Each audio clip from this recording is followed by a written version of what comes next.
Hello, everyone, and welcome to Season 5, Episode 8 of The Green Agenda. First and foremost, you all know, per usual, we want to take a moment to say thank you to our partners and sponsors, the Environmental Defense Fund and the Climate Action Campaign. So, tonight's episode is going to focus on bridging the gap, strengthening government-community ties for environmental justice.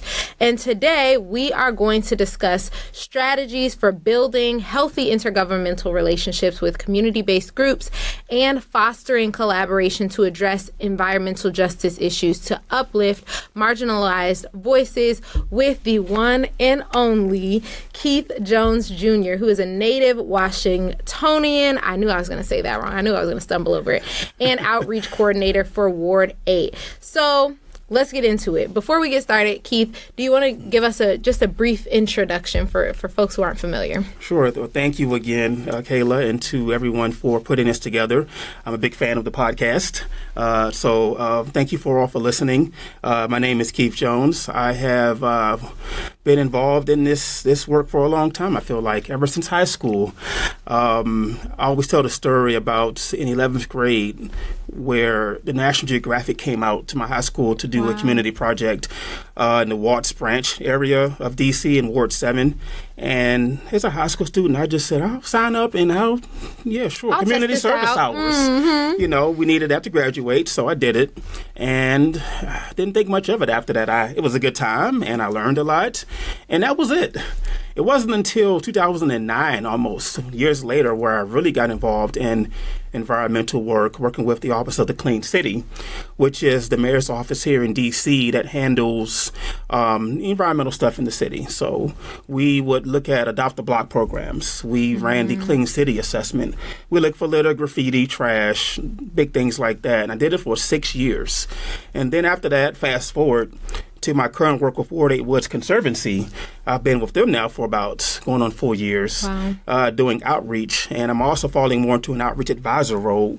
But I have had the pleasure to just focus on one ward, not the entire city, and Ward 8 Woods has been tremendous in terms of getting so much work done in the community that's so needed. So thank you again for having me. Thank you so much for being here. And look, so in other words, you're not new to this, you're true to this, exactly. Right? That's it. It's not in you. It's not on you. It's in you, okay? It found me again. Yes, and so before we get into it, I just wanted to take time to make sure that we give you your flowers because as you've spoken to, you have had such experience and have been such a committed community leader from your time working in the D.C. government to also the work that you've done on the ground. And of course, I would be remiss because y'all know I do not play about my alma mater, okay?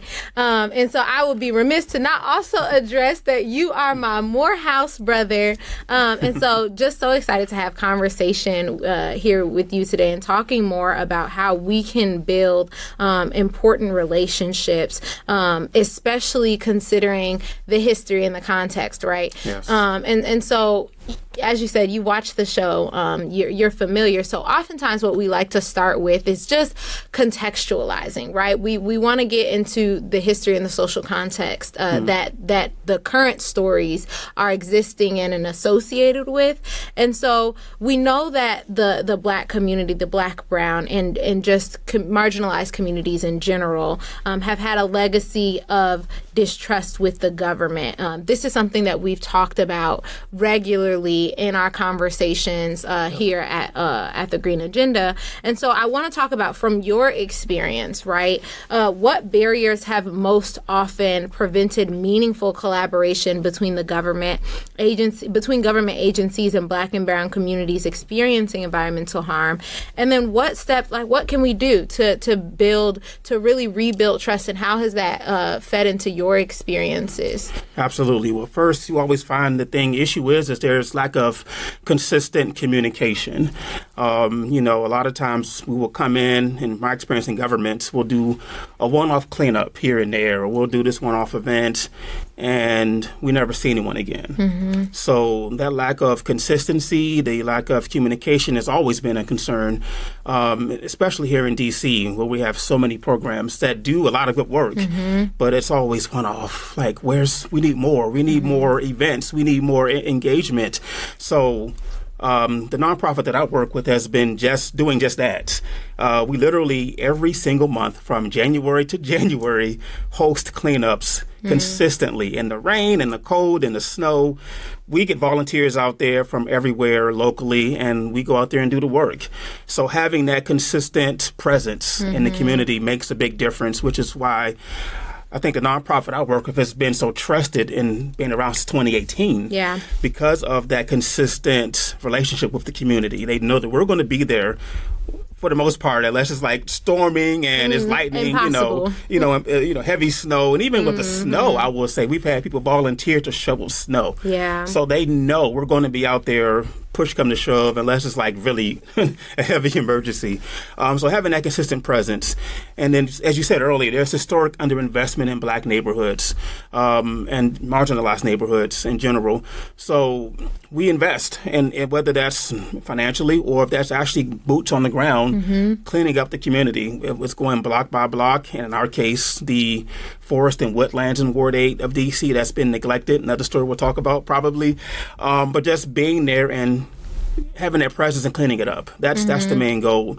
And then I think one of the issues I've noticed is the failure to follow through on those commitments.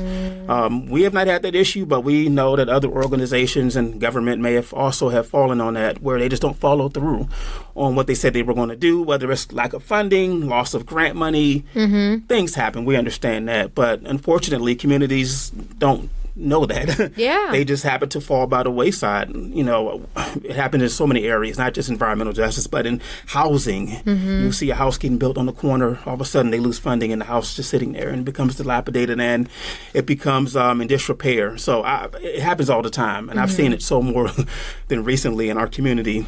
I think some of the solutions here is just being transparent. We need to let people know that this is what we have as far as funding. You know, if we don't have enough, we're trying, but we have to apply for grants, and being open about that. You know, we have a $25,000 grant that's going to fund this for this year. We'll apply for more, hopefully. If the program does well, we'll keep pushing. But letting the community know that beforehand, because they're going to expect you to be there year after year after year. In our case, as a nonprofit, we're very fortunate to be blessed to have donors that donate to us to fund what we do. But some smaller or newer nonprofits may not have that type of ability. So just being open about that. And then also, again, creating those long-term relationships, I believe. Yeah. Because even if you know you're probably not going to be, you're going to be short on funding, you know, the community is going to know that, you know, you may try again, you may come back. But building those relationships are key. Knocking on those doors, having them out there cleaning up with you, it goes a long way into earning trust in the government and in nonprofits. Yeah.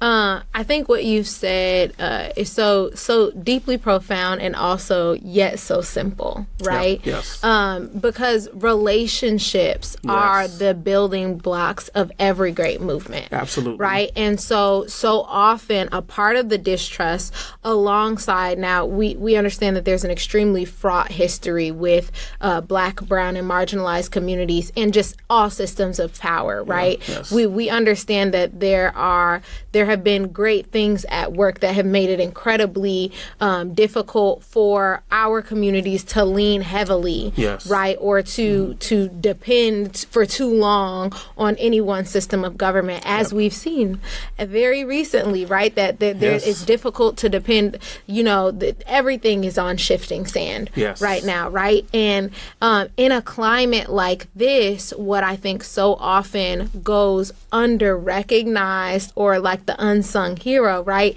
is literally the transparent conversation and the truth telling to be able to say like, hey, like this is where we're at right now, right? And this is the role that we hope to serve. And I would even go further to add to that what's so important, and you mentioned this, is building on and not taking an approach of a savior complex. Exactly. Right?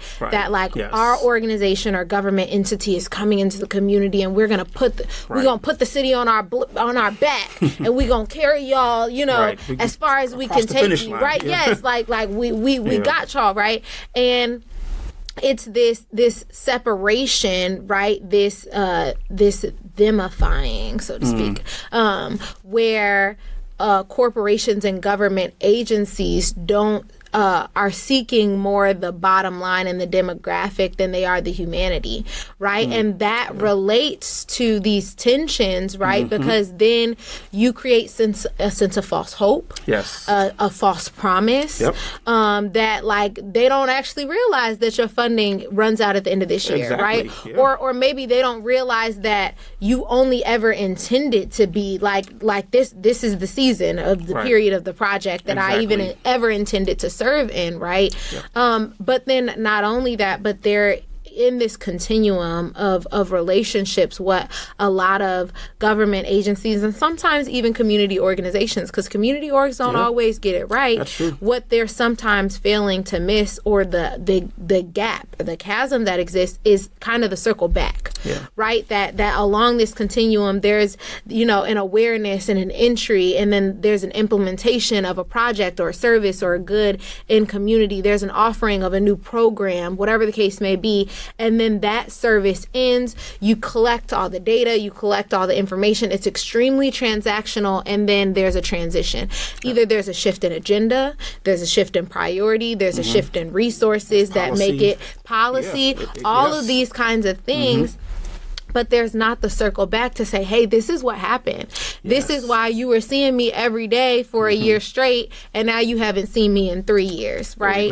And so what you have spoken to, which is so incredibly important and what so often gets missed, understandably, because again, there's two sides of every coin.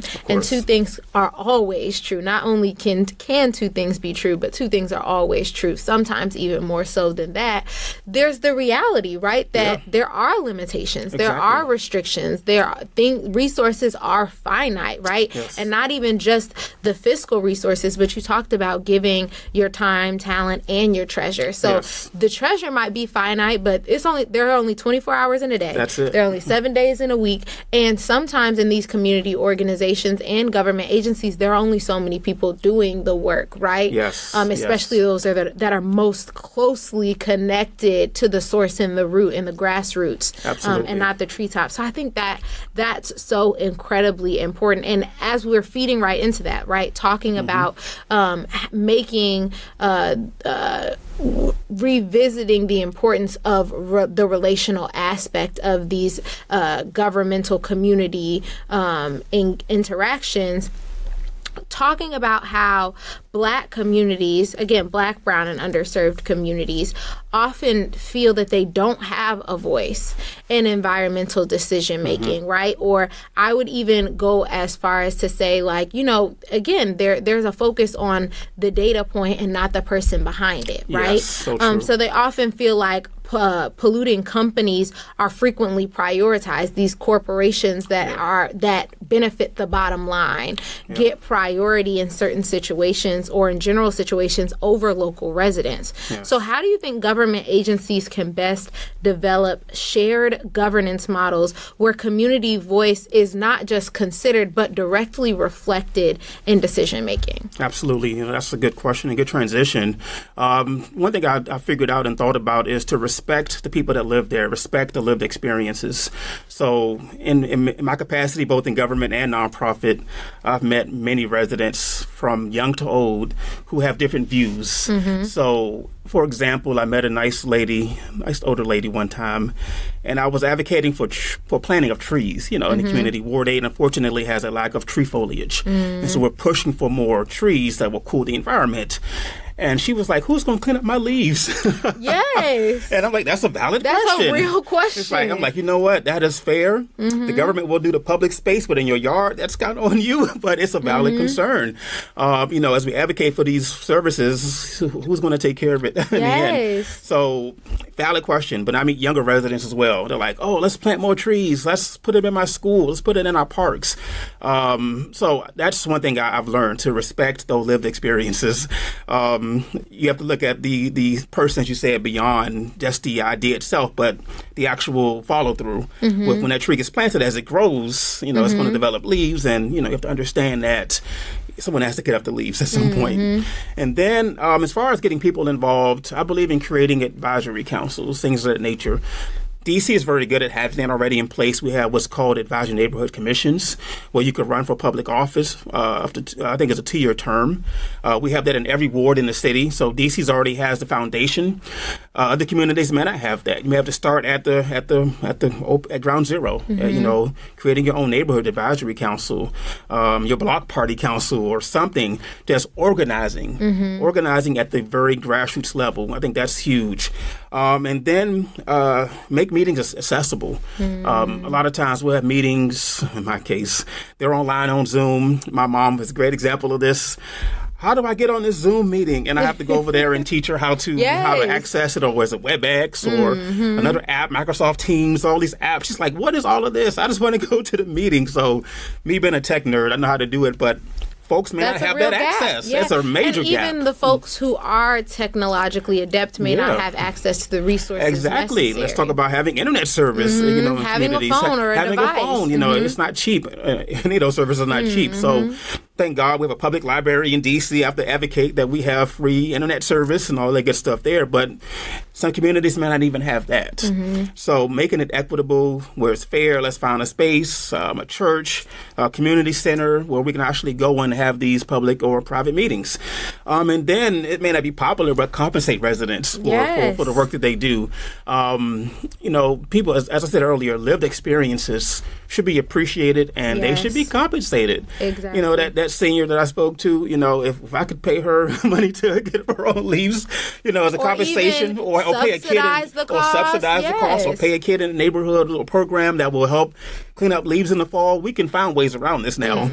But, compensate folks for that. We can make this work, I think. Because money talks. At the end of the day, exactly. In fact, one thing we have started with Ward 8 was we tried to pilot where we would compensate residents who lived along like the wooded land and park area for doing a cleanup, just maintaining that space in the woods. It's a smaller token, but it makes, like you said, money talks. Yes. It's a pilot. We're still working it out, but I think that's a way to get people engaged and involved.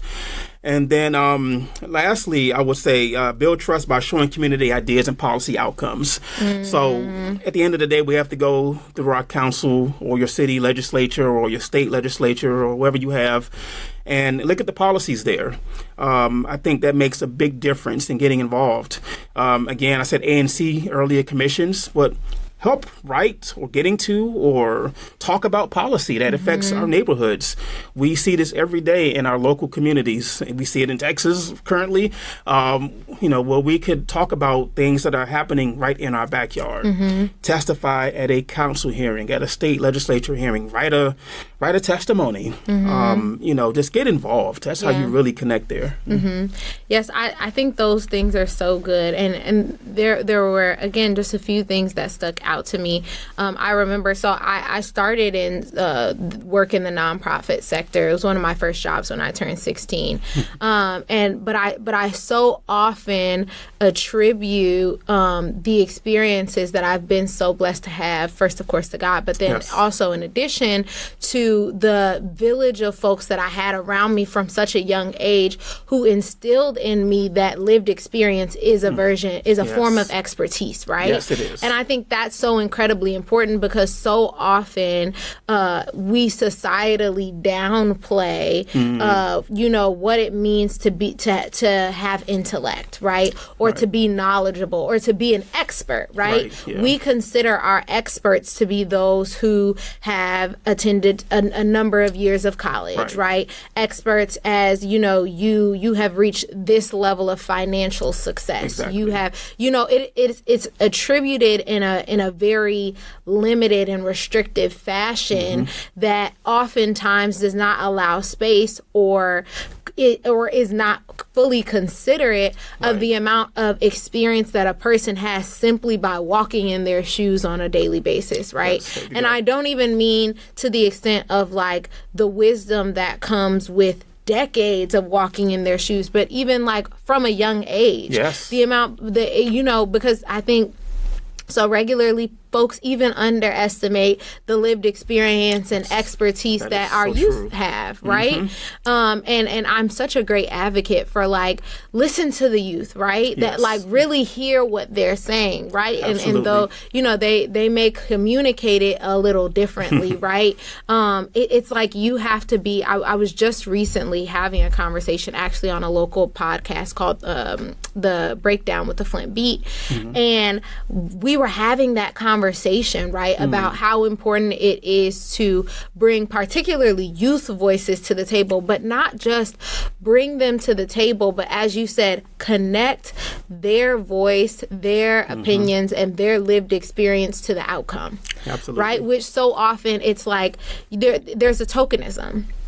Right, that like, okay, yes, we do have an advisory council, right? And we have a young person, we got a black person, we got a brown person, we got a blue person, we got a red person. You know, we have somebody on this side of the aisle, we have somebody with this much money, we have somebody with this. You know, we check all of the boxes demographically, but then when you look at the actual outcomes, it's not representative of the folks that you have sitting at the table, right? And so we have to truly, and government agencies have to be cognizant of the biases that they bring to the table, the way that those spaces that are made available are opened up to community. You talked about accessibility, right? Like we have these advisory councils that happen in the middle of the meetings happen in the middle of the day, and folks work. People work. People work 9 to 5 where they can't just, you know, take a break and leave, or they can't come, or, you know, the only way that somebody can participate is even, you know, being on a virtual meeting that folks may not have access to if they don't have access to internet, if they don't have access to a reliable device, if they don't know how to work that reliable device, right? So there are oftentimes all of these barriers that stand in the way, and not even.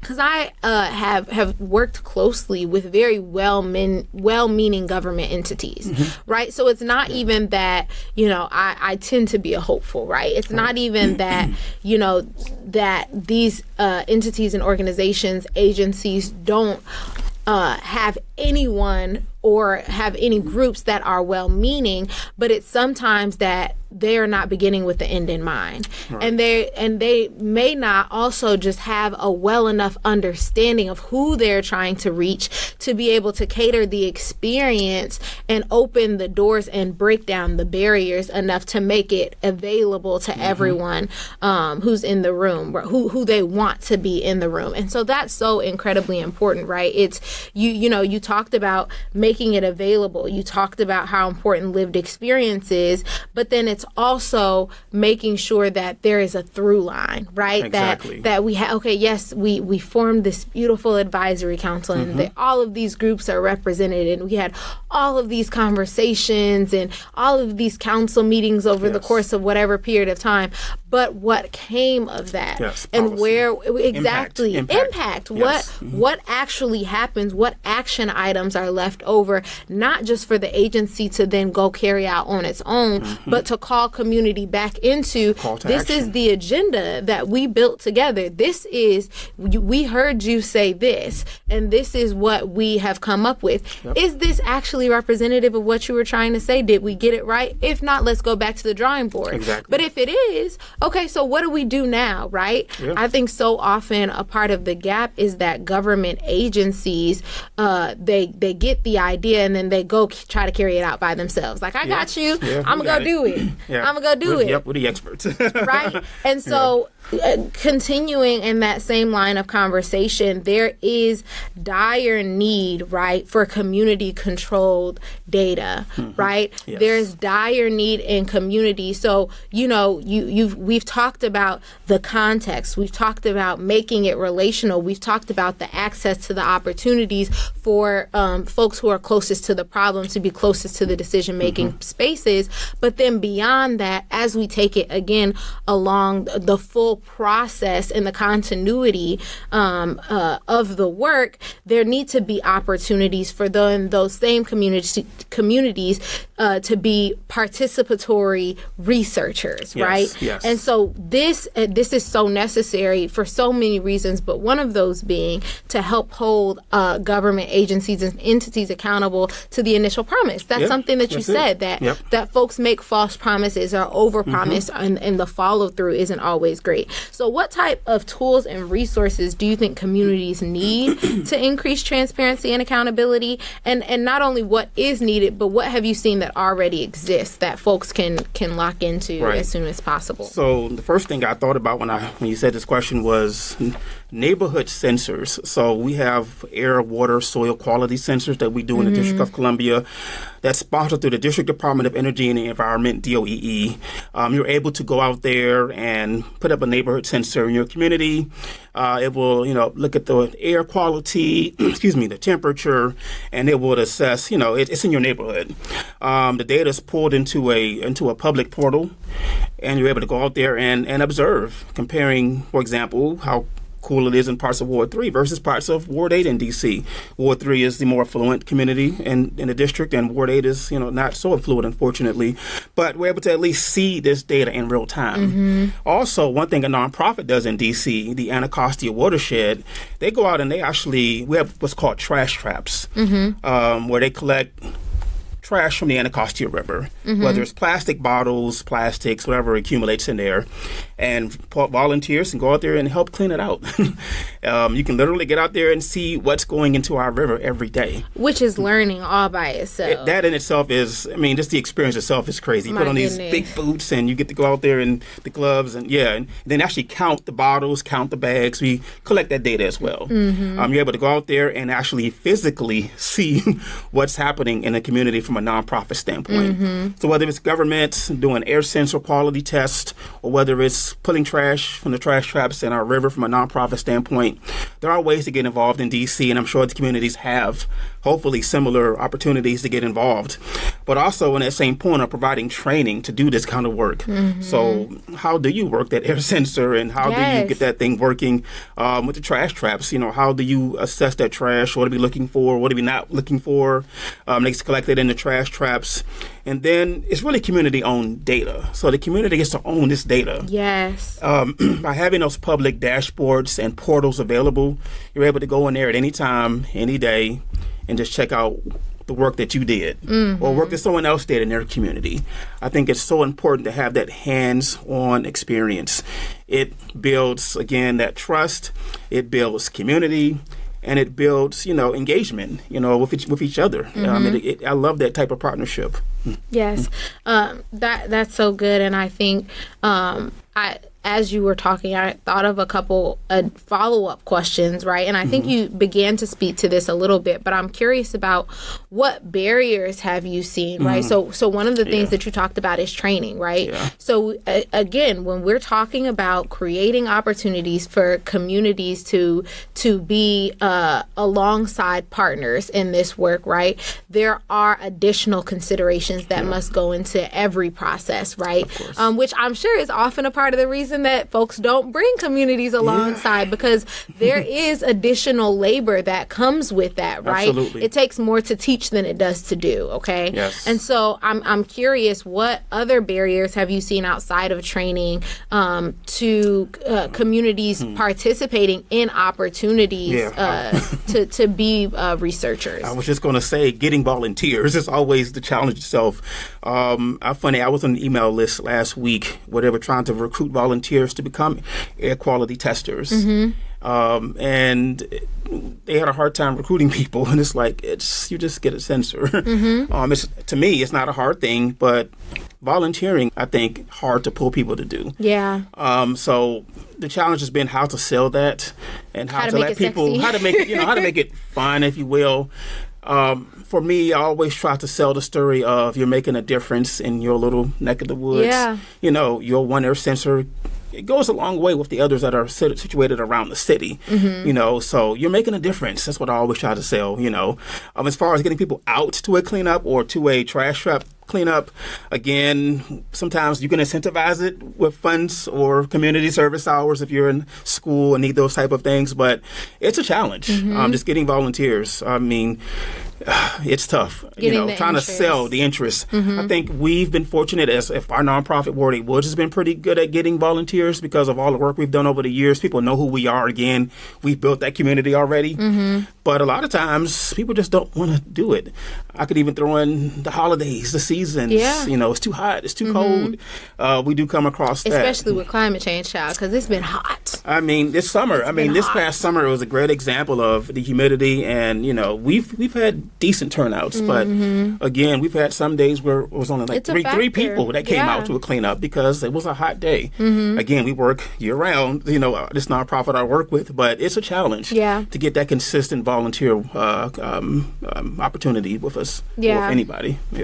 And that goes back to your point of relationships, because a part of the success that your organization has had, what you spoke to, is the fact that you all have been so deeply relational. You said, like, we've been here. Consistent. Y'all see us, right? Yes. And so a part of, the reason that at least I've seen government agencies and some intergovernmental projects flop, right, is, again, they were written and perceived without an understanding of the community whom it was meant to reach, right? Absolutely. Like, you wrote this 25-page grant, like, this is how our organization is going to address environmental injustice in our community. You wrote a thesis.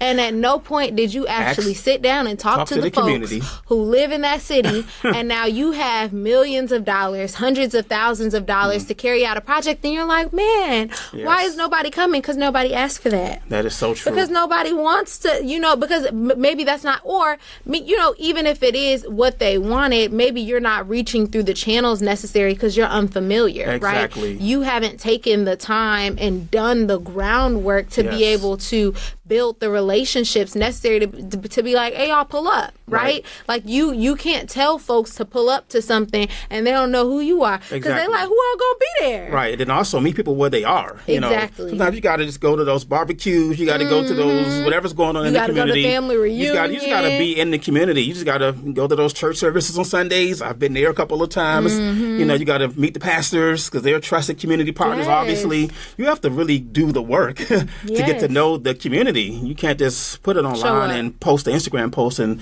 it's not always. I posted it it may or may not work, but but not always the case in certain communities. You need to have that physical presence in the community. Yes. And I love that you said that, talking to trusted partners in community, right? Because sometimes it is those informal networks, right? Yes.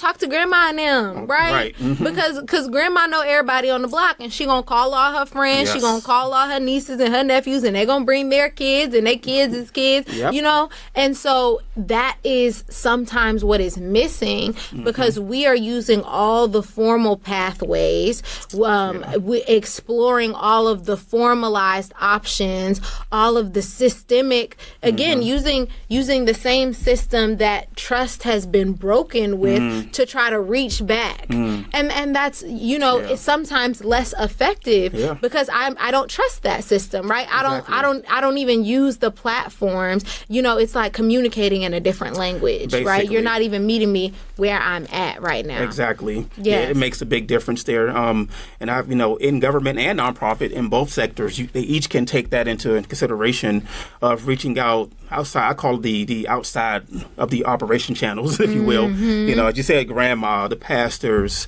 the noted community members who have been there forever, who knows everything. It makes a big difference in getting that voice out there. And now I will tell you this: they will school you. They will ask you a lot of questions. So if you're in government or nonprofit, they're going to make sure before they back you, before I put my name on this thing, what you got going on here?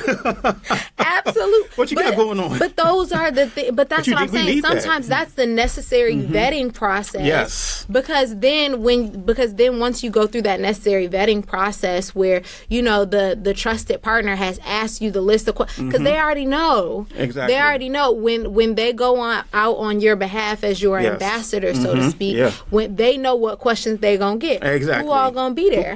How long do I have to be there? Right. Is there money involved? Okay, what does it cost? Are they expecting me to volunteer my time? What's in it for me? What is the benefit to me? What is the benefit to my community? Yeah. Where will I see this represented outside of me just offering my time? Because again, sometimes the loss in value is we do all this talking. Yes. And we talk and we talk and we talk and we talk and write all of these glorious papers and articles and reports and take it all the way up the pipeline and everything's flowery and everything's pretty. Look at what we accomplished in this broken down city with these. We do all of those things. I say we, but by we I'm referring to these government entities and sometimes even community-based organizations do all of this work in making it flowery and making it pretty and forget to bring it back down to the core and the root, which is all the questions that grandma and them gonna ask you, right? Yes. And so that's why it's so necessary to understand the lay of the landscape, not just formally as a government or organization and entity, but informally in community. Who are the movers and the shakers? Yes. Who is the person in this community, but that when they say move, folks go. Absolutely. Folks know that when this, if such and such gonna be there, then I know they're legit. Then I know they're for real. Trusted people. Exactly. Trusted partners in the community. That's so incredibly important because, sometimes these government entities are operating off of a rapport they assume they have because you have that rapport in D.C. Yeah. They don't know you here. Exactly. Exactly. Like, who are you? That rapport in D.C. or at the Capitol ain't going to work for you on my block. Exactly. Right? Like, This is our neighborhood. Exactly. Right? And so they're operating with the assumption that, like, I'm such and such. Do you know my title? That title don't mean nothing to me. Right. That title don't mean nothing to me. I'm curious about what you are doing, what you are working to do that will directly impact me, my community, my family, and when will I see this, right? Because that's a part of it. That's a part of it. Because you come in and we talk about all of these things and then come 5 to months find or 5 out, years or hello, never. we talking about all these things and then you gonna tell me it's a project you're pitching to happen in 2038. And I just spent how many weeks volunteering with you? Right. Like, those are such important conversations to be forthright about, right? Yes, absolutely. And that's why I think you've touched on it so deeply that a part of the disconnect, which is where you started, is just relationships. Yes, it all comes back to that at the end of the day. It all comes back to relationships, which seems so straightforward, but it's not the relationships that are going to be built through a press release. Right. It's not relationships that are going to be built through a one-day pop-up because our local civic servants are good for that, baby. Yes, they are good for a little pop out, pop back. That's true. A little 5-minute speech and then I'm gonna catch you next time. It is built through the real engagements and it's not the politics. No, you're right about that. It's not the politics, and that is sometimes where these government organizations are going wrong because they're operating with everything is politics. My granddaddy always said everything is politics, right? But they're operating with the wrong kind of politics, right? They're politicking in the wrong places. They're politicking in the wrong ways, and it's not resonating in the communities because again, there is a lack of authenticity. Right. There's a lack of authenticity. And one thing about our people, we can smell a faker a mile away. Exactly. Like, we know what's this person about. You ain't hiding from nobody but yourself and your shadow. I think that's so good. And then another thing that I wanted to talk about is how things are shared and marketed, right? Like how we're marketing in community, which I think, of course, you touched on a little bit, talking about Instagram posts. You know, you're not going to reach grandma on Instagram. Right, exactly. And probably on Facebook these days. Maybe on Facebook. You might catch her on a good day. On a good day. You might catch her on Facebook. Exactly. But you may not reach. I was just talking to one of my close coworkers about this. Is my generation is so good for a text message. Like I'd be like, well, I texted them. Exactly. Like, what do you mean you didn't see? I hit you up. I DM'd you, right? Right. And it took me some time, right, in working relationally in community to understand even the generational gaps that exist within. Because some folks, it's so funny. There have been a couple organizations I wanted to connect with that I had to send a letter, and I was just flabbergasted. I was like, what do you mean? But that's meeting people where they are. Exactly. That is marketing according to the audience that you have in mind, right? Exactly. And so if you're looking at the youth, maybe an Instagram or a TikTok might work, right? But if you're looking at, a working class mom, you may be looking at something in the evening that involves childcare. Exactly. Right? You need to consider all of the factors and all of the things that are barriers to the way that folks are showing up, because sometimes the assumption can be that folks aren't showing up because they just don't care. And that is the furthest thing from the truth. That's true. Right? Like, people have priorities. Yes, people have priorities. They have other things that dissuade them. And then there's just the disillusionment. Yeah. And that's the reality, that there is a level of disillusionment to participating. Like, here go another thing. Yep, here we go again. Here they come. Exactly. Here they come. Back to the whole point of that distrust in government. Here we go again. Exactly. What's going to happen with this project or this program? Here's another promise. Right, another promise. Something else y'all told us. And you ain't even finished this project that you told me was going to be done 5 years ago. That is so true. Right? Yeah. And so that's such a big thing. And so as we're preparing and getting closer to the end of the conversation, something that we would be remiss to leave out of the conversation is the way that economy plays into all of this, right? Because economy and the wealth disparities that exist within our American economy are also great contributing factors to this relationship, right? To this chessboard that we have going on. Statistically speaking, Black and brown communities at large have just gotten the short end of the stick as it relates to wealth disparities, right? We've seen it time and time again, and this is running all the way back to the foundation in the early days of our country and its development due to just a long history of systemic racism. So how can environmental justice efforts not only be responsive to the relational aspect, but also be integrated into broader social and economic development initiatives in our communities? And then what role, again, putting the onus back on these government agencies, what role should they play in supporting these efforts, the interplay between the two? Exactly. Well, I mean, this is a good point you brought up, because I always say health is wealth. The two are interchangeable. Environmental and social justice are linked. You can't do one without the other. For Ward 8 Woods, what we've done is we employ residents who live in Ward 8 as park stewards, and they're paid well above minimum wage. I pay double minimum wage, I feel like. And they're out there cleaning up our woods on a weekday, 5 days a week, full-time jobs basically. Yeah. We're also training these, right now it's all men, but we're training these guys to how to build trails. Yeah. We're doing all kind of training so they can find environmental jobs somewhere else potentially, and we can bring another cohort in and train those guys. But one thing we've done in Ward 8 Woods is just focus on the community. I think that we can also support Black-owned businesses. There are a lot of those in the community, that we have, whether it's environmental or not, but, having that support goes a long way in building up our community. I can say I've seen this happening in D.C. right now, for example, in historic Anacostia, where a lot of the business owners have been given grants to the city to open up restaurants and shops. There are several in historic Anacostia, which, by the way, 10, 15 years ago was all dilapidated buildings. If you drove through Marionberry and MLK, formerly Good Hope Road, you would see nothing but boarded up buildings along the entire corridor. Fast forward 15 to 20 years later, business is booming in historic Anacostia. I'm already knowing. There's a whole business improvement district just focused on businesses in the community. So the government having that investment in that community has made a major difference. Yes. You can talk about other parts of D.C. H Street, for example.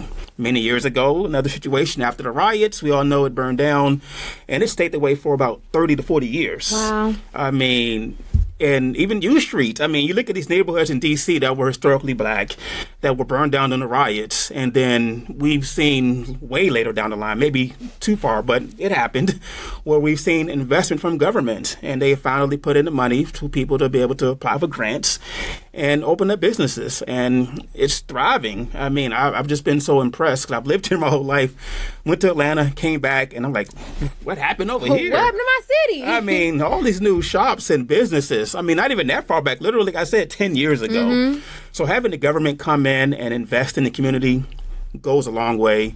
Investing in environmental green jobs, whether it's a small nonprofit or from the government standpoint, I think goes a long way in supporting our communities that have already, as you said earlier, have been undervalued and under marginalized for so long. That's what I believe in. Yeah, that's so good. And investment is so important. This is something we talked about earlier. Money talks. Exactly. And that's just the fact of the matter, like that folks have to make a living, right? Yes. And sometimes what is missing relationally is the compensation. Exactly. Look, you want me to show up for all of these hours and all of these meetings and offer my voice and offer my experience, which can sometimes be draining, because we don't talk about the amount of effort that it takes for Black, brown, and marginalized communities to not only experience the disparities and the intersections of these oppressions and the overlapping in their daily lives, and then go that much further